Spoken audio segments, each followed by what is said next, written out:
हर हर महादेव। श्रवण माह महात्म्य का 21वां अध्याय। श्रावण पूर्णिमा पर किए जाने वाले कृत्यों का संक्षिप्त वर्णन तथा रक्षाबंधन की कथा। सनत कुमार बोले, हे दयानिधि, कृपा करके अब आप पूर्णमासी व्रत की विधि कहिए, क्योंकि हे स्वामिन, इसका महात्म्य सुनने वालों की श्रवेक्षण इच्छा बढ़ती है। ईश्वर बोले, हे सनत कुमार, इस श्रवण मास में पूर्णिमा तिथि को उत्सर्जन तथा उपाकर्म संपन्न होते हैं।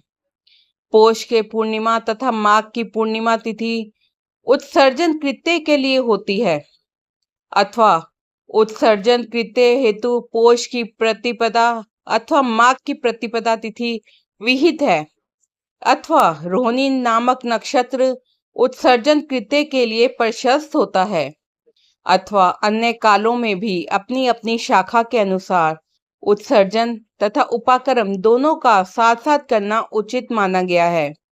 अतः श्रवण मास की पूर्णिमा को उत्सर्जन कृत्य प्रशस्त होता है। साथ ही ऋग्वेदियों के लिए उपाकर्म हेतु श्रवण नक्षत्र होना चाहिए। चतुर्दशी, पूर्णिमा अथवा प्रतिपदा तिथि में जिस दिन श्रवण नक्षत्र हो, उसी दिन ऋग्वेदियों को उपाकर्म करना चाहिए। यजुर्वेदियों का उपाकर्म पूर्णिमा में और सामवेदियों का उपाकर्म हस्त नक्षत्र में होना चाहिए। शुक्र तथा गुरु के काल में भी सुखपूर्वक उपाकर्म करना चाहिए, किंतु इस काल में इसका प्रारंभ पहले नहीं होना चाहिए, ऐसा शास्त्रवेदों का मानना है। ग्रहण तथा संक्रांति के दूषित काल के अनंतर ही इसे करना चाहिए। हस्त नक्षत्र युक्त पंचमी तिथि में अथवा भाद्रपद पूर्णिमा तिथि में उपाकर्म करें। अपने अपने गृह सूत्रों के अनुसार उत्सर्जन तथा उपाकर्म करें। अधिक मास आने पर इसे शुद्ध मास में करना चाहिए। ये दोनों कर्म आवश्यक हैं, अतः प्रत्येक वर्ष इन्हें नियम पूर्वक करना चाहिए। समाप्ति पर दी जातियों के विद्यमान रहने पर स्त्रियों को सभा में सभा दीप निवेदन करना चाहिए। उस दीपक को आचार्य ग्रहण करे या किसी अन्य ब्राह्मण को प्रदान कर दे। दीप की विधि इस प्रकार है। स्वर्ण, चांदी अथवा तांबे के पात्र में सेर भर गेहूं भरकर गेहूं के आटे का दीपक बनाकर उसमें उस दीपक को जलाएं। वह दीपक घी से अथवा तेल से भरा हो और 3 बत्तियों से युक्त हो। दक्षिणा तथा तांबूल सहित उस दीपक को ब्राह्मण को अर्पण कर दें। दीपक की तथा विप्र की विधिवत पूजा करके निम्न मंत्र बोलें। स दक्षिण सतांबूल सभादीपोमुतम अर्पितो देवस्य मम संतु मनोरथ। दक्षिणा तथा तांबूल से युक्त यह उत्तम सभादीप मैंने देव को निवेदित किया है। मेरे मनोरथ अब पूर्ण हो। सभादीप प्रदान करने से पुत्र पौत्र आदि से युक्त कुल उज्ज्वलता को प्राप्त होता है और यश के साथ निरंतर बढ़ता है। इसे करने वाली स्त्री दूसरे जन्म में देवगनाओं के समान रूप प्राप्त करती है। वह स्त्री सौभाग्यवती हो जाती है और अपने पति की अत्यधिक प्रिय पात्र होती है। इस प्रकार 5 वर्ष तक इसे करने के पश्चात उद्यापन करना चाहिए और अपने सामर्थ्य के अनुसार भक्ति पूर्वक दक्षिणा देनी चाहिए। हे सनत कुमार, यह मैंने आपसे सभादीप का शुभ महात्म्य कह दिया। उसी रात्रि में श्रवणा कर्म का करना बताया गया है। उसके बाद वहीं पर सर्प बलि की जाती है। अपना अपना ग्रह सूत्र देखकर ये दोनों ही कृत्य करने चाहिए। हयग्रीव का अवतार उसी तिथि में कहा गया है, अतः इस तिथि पर हयग्रीव जयंती का महोत्सव मनाना चाहिए। उनकी उपासना करने वालों के लिए यह उत्सव नित्य करना बताया गया है। श्रावण पूर्णिमा के दिन श्रवण नक्षत्र में भगवान श्री हरि हयग्रीव के रूप में प्रकट हुए और सर्वप्रथम उन्होंने सभी पापों का नाश करने वाले सामदेव का गान किया। इन्होंने सिंधु और वित्सता नदियों के संगम स्थान में श्रवण नक्षत्र में जन्म लिया था। अतः श्रवणी के दिन वहां स्नान करना सभी मनोरथों को पूर्ण करने वाला होता है। उस दिन वहां शार्क धनुष चक्र गदा धारण करने वाले विष्णु जी की विधिवत पूजा करें। उसके बाद सामगान का श्रवण करें, ब्राह्मणों की हर प्रकार से पूजा करें और अपने बंधु बांधवों के साथ वहां क्रीड़ा करें तथा भोजन करें। स्त्रियों को चाहिए कि उत्तम पति प्राप्त करने के उद्देश्य से जल क्रीड़ा करें। उस दिन अपने अपने देश में तथा घर में इस महोत्सव को बनाना चाहिए तथा हयग्रीव की पूजा करनी चाहिए और उनके मंत्र का जप करना चाहिए। यह मंत्र इस प्रकार से है: आदि में प्रणव तथा उसके बाद नमः शब्द लगाकर बाद में भगवते धर्माय जोड़कर उसके भी बाद आत्म विशोधन शब्द की चतुर्थी विभक्ति आत्म विशोधनाएं लगानी चाहिए। पुनः अंत में नमः शब्द प्रयुक्त करने से 18 अक्षरों वाला ओम नमो भगवते धर्माय आत्मविशोधनाय नमः मंत्र बनता है। यह मंत्र सभी सिद्धियां प्रदान करने वाला और 6 प्रयोगों को सिद्ध करने वाला है। इस मंत्र का पुरुष चरण 18 लाख अथवा 18,000 जप का है। कलयुग में इसका पुरुष चरण इससे भी 4 गुना जप से होना चाहिए। इस प्रकार करने पर हयग्रीव प्रसन्न होकर उत्तम वांछित फल प्रदान करते हैं। इसी पूर्णिमा के दिन रक्षाबंधन बनाया जाता है, जो सभी रोगों को दूर करने वाला तथा सभी अशुभों को नाश करने वाला है। हे मुनि श्रेष्ठ, इसी प्रसंग में एक प्राचीन इतिहास सुनिए। इंद्र की विजय प्राप्ति के लिए इंद्राणी ने जो किया उसे मैं बता रहा हूँ। पूर्व काल में 12 वर्षों तक देवासुर संग्राम होता रहा। तब इंद्र को थका हुआ देखकर देवी इंद्राणी ने उन सुरेंद्र से कहा, हे देव, आज चतुर्दशी का दिन है, प्रातः होने पर सब ठीक हो जाएगा। मैं रक्षाबंधन अनुष्ठान करूंगी, इससे आप अजय हो जाएंगे। तब ऐसा कहकर इंद्राणी ने पूर्णमासी के दिन मंगल कार्य संपन्न करके इंद्र के दाहिने हाथ में आनंददायक रक्षा बांध दी। उसके बाद ब्राह्मणों के द्वारा सब सत्ययन किए गए और तथा रक्षाबंधन से युक्त इंद्र ने दानव सेना पर आक्रमण किया और क्षण भर में उसे जीत लिया। इस प्रकार विजय होकर इंद्र तीनों लोकों में पुनः प्रतापवान हो गए। हे मुनीश्वर, मैंने आपसे रक्षाबंधन के इस प्रभाव का वर्णन कर दिया, जो कि विजय प्रदान करने वाला, सुख देने वाला और पुत्र, आरोग्य तथा धन प्रदान करने वाला है। सनत कुमार बोले, हे देवश्रेष्ठ, यह रक्षाबंधन किस विधि से, किस तिथि में और तथा कब किया जाता है? हे देव, कृपा करके इसे बताएं। हे भगवान, जैसे जैसे आप अद्भुत बातें बताते जा रहे हैं, वैसे वैसे अनेक अर्थों से युक्त कथाओं को सुनते हुए मेरी तृप्ति नहीं हो रही है। ईश्वर बोले, बुद्धिमान मनुष्य को चाहिए कि श्रावण की महीना आने पर पूर्णिमा तिथि को सूर्योदय के समय श्रुति स्मृति के विधान से स्नान करें। इसके बाद संध्या जप आदि करके देवताओं, ऋषियों तथा पितरों का दर्पण करने के बाद स्वर्ण में पात्र में बनाई गई स्वर्ण सूत्रों से बंधी हुई मुक्ता आदि से विभूषित विचित्र तथा स्वच्छ रेशमी तंतुओं से निर्मित विचित्र ग्रंथियों से सुशोभित पद कुच्छों से अलंकृत और सशर्प तथा अक्षतों से गर्भित एक अत्यंत मनोहर रक्षा अथवा राखी बनाएं। इसके बाद कलश स्थापना करके उसके ऊपर पुण्य पात्र रखें और पुण्य उस पर रक्षा की स्थापित करें। उसके बाद रम्य आसन पर बैठकर स्नेहजनों के साथ वीरांगनाओं के नृत्यांगन आदि तथा क्रीड़ा मंगल कृत्य से संलग्न रहें। इसके बाद यह मंत्र पढ़कर पुरोहित रक्षा बंधन करें। येन बदो बलि राजा दानवेंद्रो महाबल तेन तवामन बधाम नामी रक्षे माचल।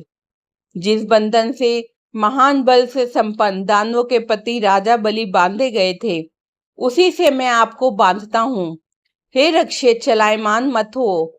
ब्राह्मणों, क्षत्रियों, वैश्यों, शूद्रों तथा अन्य मनुष्यों को चाहिए कि यत्न पूर्वक ब्राह्मणों को पूजा करके रक्षा बंधन करें। जो इस विधि से रक्षा बंधन करता है वह सभी दोषों से रहित होकर वर्ष पर्यंत सुखी रहता है। विधान को जानने वाला जो मनुष्य शुद्ध श्रवण मास में इस रक्षा बंधन अनुष्ठान को करता है वह पुत्रों तथा सहजनों के सहित 1 वर्ष भर अत्यंत सुख से रहता है।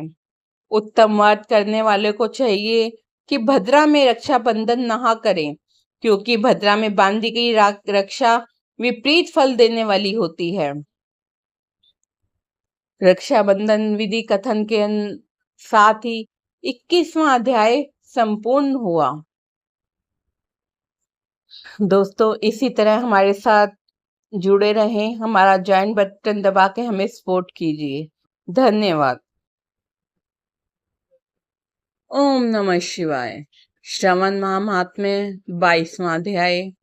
श्रवण मास में किए जाने वाले संकष्ट हरण व्रत का विधान। ईश्वर बोले, हे मुनि श्रेष्ठ, श्रवण मास में कृष्ण पक्षी चतुर्थी तिथि के दिन सभी वांछित प्रदान करने वाला संकष्ट हरण नामक व्रत करना चाहिए। सनत कुमार बोले, किस विधि से यह व्रत किया जाता है? इस व्रत में क्या करना चाहिए? किस देवता का पूजन करना चाहिए और इसका उद्यापन कब करना चाहिए? उसके विषय में मुझे विस्तार पूर्वक बताइए। ईश्वर बोले, चतुर्थी के दिन प्रातः उठकर दंत धावन करके इस संकष्टहरण नामक शुभ व्रत को करने के लिए यह संकल्प ग्रहण करना चाहिए। हे देवेश, आज मैं चंद्रमा के उदय होने तक निराहार रहूंगा और रात्रि में आपकी पूजा करके भोजन करूंगा। संकट में मेरा उद्धार कीजिए। हे ब्रह्मपुत्र, इस प्रकार संकल्प करके शुभ काले तिलों से युक्त जल से स्नान करके समस्त आहिक कृत्य संपन्न करने के बाद गणपति जी की पूजा करनी चाहिए। बुद्धिमान को चाहिए कि 3 मासे अथवा उसके आधे परिमाण अथवा 1 मासे स्वर्ण से अथवा अपनी शक्ति के अनुसार स्वर्ण की प्रतिमा बनाएं। स्वर्ण के प्रभाव में चांदी अथवा तांबे की ही प्रतिमा सुख पूर्वक बनाएं। यदि निर्धन हो तो वह मिट्टी की ही प्रतिमा शुभ प्रतिमा बना लें, किंतु इसमें विक्त शाठे ना करें, क्योंकि ऐसा करने पर कार्य नष्ट हो जाता है। रम्य आष्टदल कमल पर जल से पूर्ण तथा वस्त्र कलश स्थापित करें और उसके ऊपर पूर्ण पात्र रखकर उसमें वैदिक तथा तांत्रिक मंत्रों द्वारा 16 उपचारों से देवता की पूजा करें। हे विप्र, तिलयुक्त 10 उत्तम मोदक बनाएं। उसमें से 5 मोदक देवता को अर्पित करें और 5 मोदक ब्राह्मण को प्रदान करें। भक्ति भाव से उस विप्र की देवता की भांति पूजा करें और यथाशक्ति दक्षिणा देकर यह प्रार्थना करें कि हे विप्रवरी, आपको नमस्कार है। हे देव, मैं आपको फल तथा दक्षिणा से युक्त 5 मोदक प्रदान करता हूँ। हे द्विज श्रेष्ठ, मेरी विपत्ति को दूर करने के लिए इसे ग्रहण कीजिए। हे विप्र रूप गणेश्वर, मेरे द्वारा जो भी न्यून, अधिक अथवा द्रव्यहीन कृत्य किया गया हो वह सब पूर्णता को प्राप्त हो। इसके बाद स्वादिष्ट अन्न से ब्राह्मणों को प्रसन्नता पूर्वक भोजन कराएं। उसके बाद चंद्रमा को अर्घ्य दे प्रदान करें। उसका मंत्र प्रारंभ से सुनिए। हे क्षीर सागर से प्रादुर्भूत, हे सुधार रूप, हे निशाकर, हे गणेश की प्रीति को बढ़ाने वाले, मेरे द्वारा दिए गए अर्घ्य को ग्रहण कीजिए। इस विधान के करने पर गणेश्वर प्रसन्न होते हैं और वांछित फल प्रदान करते हैं। अतः इस व्रत को अवश्य करना चाहिए। इस व्रत का अनुष्ठान करने से विद्यार्थी विद्या प्राप्त करता है, धन चाहने वाला धन पा जाता है, पुत्र की अभिलाषा रखने वाला पुत्र प्राप्त करता है, मोक्ष चाहने वाला उत्तम गति प्राप्त करता है, कार्य की सिद्धि चाहने वाले का कार्य सिद्ध हो जाता है और रोगी रोग से मुक्त हो जाता है। विपत्तियों में पड़े हुए व्याकुल चित्त वाले, चिंता से ग्रस्त मन वाले तथा जिन्हें अपने सुजनों का वियोग हो गया हो, उन मनुष्यों का दुख दूर हो जाता है। यह व्रत मनुष्यों के सभी कष्टों का निवारण करने वाला, उन्हें सभी अभिष्ट फल प्रदान करने वाला, पुत्र पौत्र आदि देने वाला तथा सभी प्रकार की संपत्ति प्रदान करने वाला है। ओम नमो हेरंबाय मदमोदिताय संकष्ट से निवारणाय स्वाहा को बोलना चाहिए। बुद्धिमान व्यक्ति को चाहिए कि इंद्र आदि लोकपालों की सभी दिशाओं में पूजा करें। अब मैं मोदक की दूसरी विधि आपको बताता हूँ। पके हुए मूंग तथा तिलों से युक्त घी में पकाए गए तथा गरी के छोटे छोटे टुकड़ों से मिश्रित मोदक गणेश जी को अर्पित करें। उसके बाद दुर्वा के अंकुर लेकर इन नाम पदों से पृथक पृथक गणेश जी की पूजा करें। उन नामों को मुझसे सुनिए। हे गणाधिप, हे उमापुत्र, हे अधनाशन, हे एकदंत, हे भवभक्त्र, हे मूषक वाहन, हे विनायक, हे ईशपुत्र, हे सर्व सिद्धि प्रदायक, हे विघ्नराज, हे सकुंद्रो, हे सर्व सक्ष्ट नाशन, हे लंबोदर, हे गणाध्यक्ष, हे गौर्या मंगल संभव, हे धूमकेतु, हे माल भालचंद्र, हे सिंदूरासुर मर्दन, हे विद्या निधान, हे विकट, हे सर्पगण, आपको नमस्कार है। इस प्रकार इन 21 नामों से गणेश जी की पूजा करें। उसके बाद भक्ति से नम्र होकर प्रसन्न बुद्धि से गणेश देवता से इस प्रकार प्रार्थना करें। हे विघ्नराज, आपको नमस्कार है। हे उमापुत्र, हे अग्नाशन, जिस उद्देश्य से मैंने यथाशक्ति आज आपका पूजन किया है, उससे प्रसन्न होकर शीघ्र ही मेरे हृदय स्थित मनोरथों को पूर्ण कीजिए। हे प्रभु, मेरे समक्ष उपस्थित विविध प्रकार के समस्त विघ्नों को नाश कीजिए। मैं यहाँ सभी कार्य आपकी ही कृपा से करता हूँ। मेरे शत्रुओं की बुद्धि का नाश कीजिए तथा मित्रों की उन्नति कीजिए। इसके बाद 108 आहुति देकर होम करें। उसके बाद व्रत की संपूर्णता के लिए मोदकों का वायन प्रदान करें। उस समय ये कहें, गणेश जी की प्रसन्नता के लिए मैं 7 लड्डुओं तथा 7 मोदकों का वायन फल सहित ब्राह्मण को प्रदान करता हूँ। तदंतर हे सतम पुण्यदायिनी कथा सुनकर इस मंत्र के द्वारा 5 बार प्रयत्न पूर्वक चंद्रमा को अर्घ प्रदान करें। क्षीरोदान व संभूत अध्रिगोत समुद्र ग्रहनारध्यमय दंत रोहिणी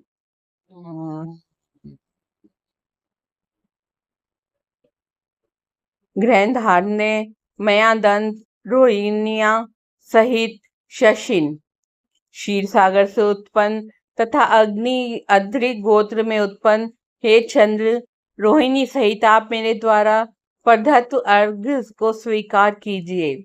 उसके बाद अपने अपराध के लिए देवता से क्षमा प्रार्थना करें और अपने सामर्थ्य के अनुसार ब्राह्मणों को भोजन कराएं तथा ब्राह्मणों को जो अर्पित किया हो उसके अवशिष्ट भोजन को स्वयं ग्रहण करें। मौन होकर 7 ग्रास ग्रहण करें और अशक्त हो तो उस इच्छा अनुसार भोजन करें। इसी प्रकार 3 मास अथवा 4 मास तक विधान पूर्वक इस व्रत को करें। उसके बाद बुद्धिमान को चाहिए कि 5वें महीने में उद्यापन करें। उद्यापन के लिए बुद्धिमान को अपने सामर्थ्य के अनुसार स्वर्णमयी गणेश प्रतिमा बनानी चाहिए। उसके बाद उस भक्ति संपन्न मनुष्य को पूर्वोक्त विधान से चंदन, सुगंधित द्रव्य तथा अनेक प्रकार के सुंदर पुष्पों से पूजा करनी चाहिए और एकाग्रचित होकर नारिकेल फल से अर्घ्य प्रदान करना चाहिए। पायस से युक्त सूप में फल रखकर और उसे लाल वस्त्र में से लपेटकर यह वायन भक्त ब्राह्मण को प्रदान करें। साथ ही स्वर्ण की गणपति की प्रतिमा भी दक्षिणा सहित उन्हें दें। व्रत की पूर्णता के लिए 1 आढ़त तिल का दान करें। उसके बाद विघ्नेश प्रसन्न हो ऐसा कहकर देवता से क्षमा प्रार्थना करें। इस प्रकार उद्यापन करने से अश्वमेध यज्ञ का फल प्राप्त होता है और मनोवांछित सभी कार्य संपन्न हो जाते हैं। हे सतम, पूर्व कल्प में संकंद कुमार के चले जाने पर पार्वती ने मेरी आज्ञा से 4 महीने तक इस व्रत को किया था। तब 5वें महीने में पार्वती ने कार्तिकेय को प्राप्त किया था। समुद्र पान के समय अगस्त्य जी ने इस व्रत को किया था और 3 माह में विघ्नेश्वर की कृपा से उन्होंने सिद्धि प्राप्त कर ली। हे विपेंद्र, राजा नल के लिए दमयंती ने 6 महीने तक इस व्रत को किया था। तब नल को खोजती हुई दमयंती को वे मिल गए थे। तब चित्रलेखा अनिरुद्ध को वानासुर के नगर में ले गई थी। तब वह कहाँ गया और उसे कौन ले गया, यह सोचकर प्रद्युम्न व्याकुल हो गए। उस समय प्रद्युम्न का पुत्र शोक से पीड़ित देखकर रुक्मणी ने प्रेम पूर्वक उनसे कहा, हे पुत्र, मैंने जो व्रत अपने घर में किया था उसे मैं बताती हूँ, उसे ध्यान पूर्वक सुनो। बहुत समय पहले जब राक्षस तुम्हें उठाकर ले गया था, तब तुम्हारा वियोगजन्य दुख के कारण मेरा हृदय विदीर्ण हो गया था। मैं सोचती थी कि मैं अपने पुत्र का अति सुंदर मुख कब देखूंगी। उस समय अन्य स्त्रियों के पुत्रों को देखकर मेरा हृदय विदीर्ण हो जाता था कि कहीं अवस्था साम्य से मेरा पुत्र ही तो नहीं। इसी चिंता में व्याकुल हुए मेरे अनेक वर्ष बीत गए। तब देवयोग से लोमश नामक मुनि मेरे घर आ गए। उन्होंने सभी चिंताओं को दूर करने वाला संकष्ट चतुर्थी का व्रत मुझे विधि पूर्वक बताया और मैंने 4 महीने तक इसे किया। उसी के प्रभाव से तुम शंभरासुर को युद्ध में मारकर आ गए थे। अतः हे पुत्र, इस व्रत की विधि जानकर तुम भी इसे करो, उससे तुम्हें अपने पुत्र का पता चल जाएगा। हे विप्र, प्रद्युम्न ने यह व्रत करके गणेश जी को प्रसन्न किया। तब नारद जी से उन्होंने सुना कि अनिरुद्ध वानासुर के नगर में हैं। उसके बाद वानासुर के नगर में जाकर उससे अत्यंत भीषण युद्ध करके संग्राम में शिव सहित वानासुर को जीतकर पुत्रवधु सहित अनिरुद्ध को प्रद्युम्न घर लाए थे। हे मुने, इसी प्रकार अन्य देवताओं तथा असुरों ने भी विघ्नेश की प्रसन्नता के लिए यह व्रत किया था। हे सनत कुमार, इस व्रत के समान सभी सिद्धियां देने वाला इस श्लोक में कोई भी व्रत, तप, दान और तीर्थ नहीं है। बहुत कहने से क्या लाभ, इसके तुल्य कार्य सिद्धि करने वाला दूसरा कुछ नहीं है। अभक्त, नास्तिक तथा शठ को इस व्रत का उपदेश नहीं करना चाहिए, अपितु पुत्र, शिष्य, श्रद्धालु तथा सज्जन को इसका उपदेश करना चाहिए। हे विप्रिशेष, हे धर्मेश, हे विधि नंदन, तुम मेरे प्रिय हो तथा लोकोपकार करने वाले हो। अतः मैंने तुम्हारे लिए इस व्रत का उपदेश दिया है। महात्म्य में चतुर्थी व्रत कथन के साथ 22वां अध्याय संपूर्ण हुआ। ओम नमः शिवाय। ओम नमः शिवाय। श्रवण महात्म्य 23वां अध्याय, कृष्ण जन्माष्टमी व्रत का वर्णन। ईश्वर बोले, हे सनत कुमार, श्रावण मास में कृष्ण पक्ष की अष्टमी को वृक्ष के चंद्रमा में अर्धरात्रि में इस प्रकार के शुभ योग में देवकी ने वासुदेव से श्री कृष्ण को जन्म दिया। सूर्य के सिंह राशि में प्रवेश करने पर इस श्रेष्ठ महोत्सव को करना चाहिए। सप्तमी के दिन अल्पाहार करें। इस दिन व्रत धावन करके उपवास के नियम का पालन करें और जितेंद्रिय होकर रात में शयन करें। जो मनुष्य केवल उपवास के द्वारा जन्माष्टमी का दिन व्यतीत करता है, वह 7 जन्मों में किए गए पापों से मुक्त हो जाता है, इसमें संदेह नहीं है। पापों से मुक्त होकर गुणों के साथ जो वास कर होता है, उसी को सभी भोगों से रहित उपवास जानना चाहिए। अष्टमी के दिन नदी आदि के निर्मल जल में तिलों से स्नान करके किसी उत्तम स्थान में देवकी का सुंदर स्तुति का गृह बनाना चाहिए, जो अनेक वर्ण के वस्त्रों, कलशों, फलों, पुष्पों तथा दीपों से सुशोभित हो और चंदन और तथा अगरू से सुवासित हो। उसमें हरिवंश पुराण के अनुसार गोकुल लीला की रचना करें और उसे बाजों की ध्वनियों तथा नृत्य गीत आदि मंगलों से सदा युक्त रखें। उस ग्रह के मध्य में षष्ठी देवी की प्रतिमा सहित स्वर्ण, चांदी, ताम्र, पीतल, मिट्टी, काष्ठ अथवा मणि के अनेक रंगों से लिखी हुई श्री कृष्ण की प्रतिमा स्थापित करें। वहां 8 छल्ले वाले पर्यंक के ऊपर सभी शुभ लक्षणों से संपन्न रुस्थावस्था वाली देवी की मूर्ति रखकर उन सबको एक मंच पर स्थापित करें और उस पर्यंक में स्तनपान करते हुए सुप्त बाल रूप श्री कृष्ण को भी स्थापित करें। उस स्तुति गृह में एक स्थान पर कन्या को जन्म दी हुई यशोदा को भी कृष्ण के समीप लिखें। साथ ही साथ हाथ जोड़े हुए देवताओं, यक्षों, विद्याधरों तथा अन्य देव योनियों को भी लिखें और वहीं पर खड़ग तथा ढाल धारण करके खड़े हुए वासुदेव को भी लिखें। इस प्रकार कश्यप के रूप में अवतीर्ण वासुदेव जी, अदिति स्वरूपा देवकी, शेषनाग के अवतार में बलराम, अदिति के अंश से प्रादुर्भूत यशोदा, दक्ष प्रजापति के अवतार नंद, ब्रह्म के अवतार गर्गाचार्य, सभी अप्सराओं के रूप प्रगट गोपिका वृंद, देवताओं के रूप में जन्म लेने वाले गोपगण, कालनेमी स्वरूप कंस, उस कंस के द्वारा वर्ज में भेजे गए वृषासुर, वत्सासुर, कुवलयापीठ, केशी आदि असुर, हाथों में शस्त्र लिए हुए दानव तथा यमुनादय में स्थित कालिया नाग, इन सबको वहां चित्रित करना चाहिए। इस प्रकार पहले इन्हें बनाकर श्री कृष्ण ने जो कुछ भी लीलाएं की हैं, उन्हें भी अंकित करके भक्ति परायण होके प्रयत्न पूर्वक 16 उपचारों से देव की इस मंत्र के द्वारा उनकी पूजा करनी चाहिए। वेणु तथा वीणा की ध्वनि के द्वारा गान करते हुए प्रधान केंद्रों से निरंतर जिनकी स्तुति की जाती है, हाथों में भ्रंगारी, दर्पण, दुर्वा, दति कलश लिए हुए किन्नर जिनकी सेवा कर रहे हैं, जो शैया के ऊपर सुंदर आसन पर भली भांति विराजमान हैं, जो अत्यंत प्रसन्न मुखमंडल वाली हैं तथा पुत्र से शोभायमान हैं, वे देवताओं की माता तथा विजय सुता देवी देवकी अपने पति वासुदेव सहित सुशोभित हो रही हैं।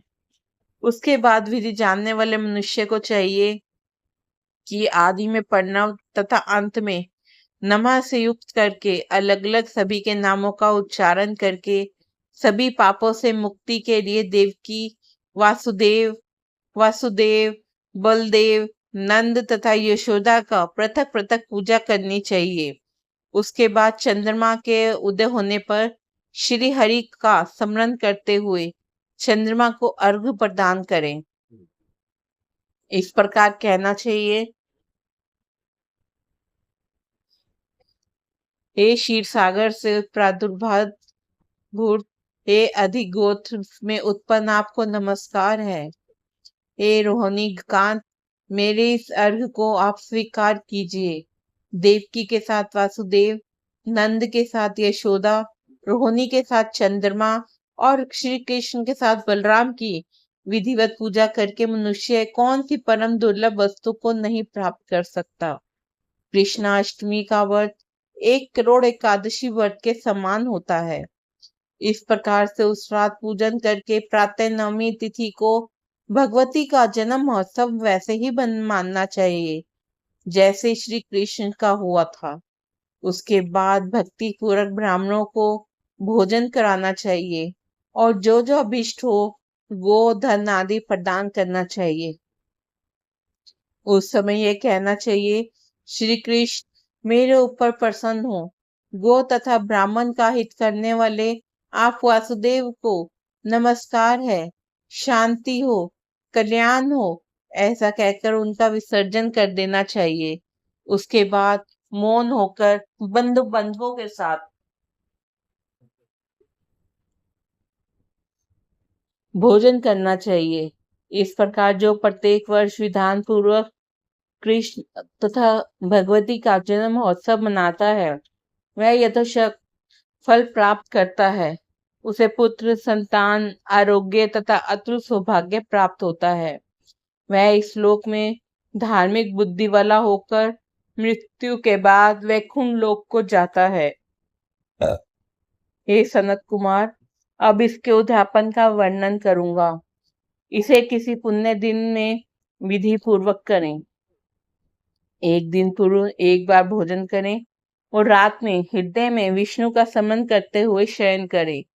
इसके बाद प्रातःकाल संध्या आदि कृत्य संपन्न करके ब्राह्मणों स्वस्तिज वाचन कराएं और आचार्य का वरण करके ऋत्विजों की पूजा करें। इसके बाद वित्त शाटय से रहित होकर एक पल अथवा उसके भी आधे पल स्वर्ण की प्रतिमा बनवानी चाहिए और इसके बाद रचित मंडप में मंडल के भीतर ब्रह्म आदि देवताओं की स्थापना करें।